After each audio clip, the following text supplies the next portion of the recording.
Ақ көгершін. Бұл сонау ерте заманда болған екен. Ол кезде соғыстың не екенін ешкім білмепті.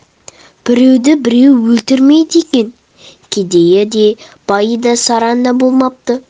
Күндердің бір күні Жақсылық деген кісінің әйелі ұл тауыпты. Шілдеханаға көп адам жиналыпты.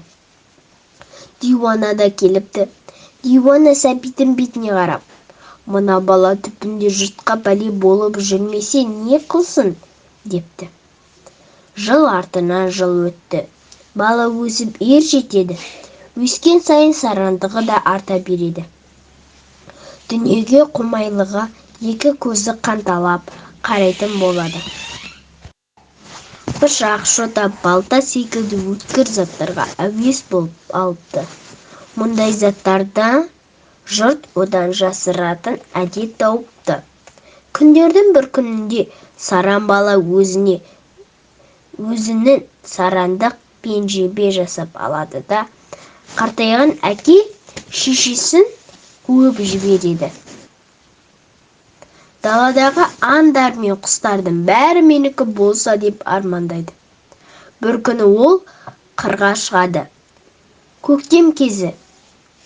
Күн жарқырап, құстар сайрап, жер жүзі құлпырып тұрады. Саран қараса, бағандағы алма ағашында көгершін қонақтап отыр екен. Ол менің ағашым. Ағашыма қонақтап отырған көгершін де менікі болуы керек дейді. Сөйтеді де көгершінді көздеп садағымен атуға ыңғайланады. Дәл осы кезде кенеттен ақ көгершін ғайып болып кетеді де оның орнына сақалды өзінің әкесінің отырғанын көреді. Саранның қолы салық етіп төмен түсіп кетеді. Міне қызық, алма ағашынан тағы да ақ көгершін отырады. Саран садағын тағы көтереді де әкесінің ағашта отырғанын да тағы көреді. Ыза болған саран енді ай жаққа қарамайды. Сарандығы ат деп қыстайды. Атып жібереді.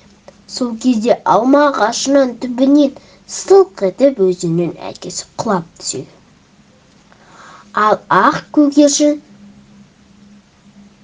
шарықтап ұшып кетеді. Біреуді біреу өлтіретін сұмдық оқиға жер бетінен тұңғыш рет осылай басталған екен дейді. Қарт әкесінің қаны алма ағашын аппақ гүліне шашырайды.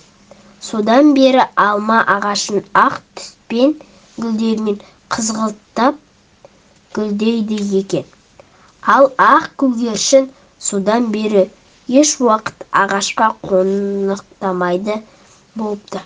Көгершіннің көзінің қызыл болуының себебі де жерге тамған адамның қанын көрмеуі екен дейді.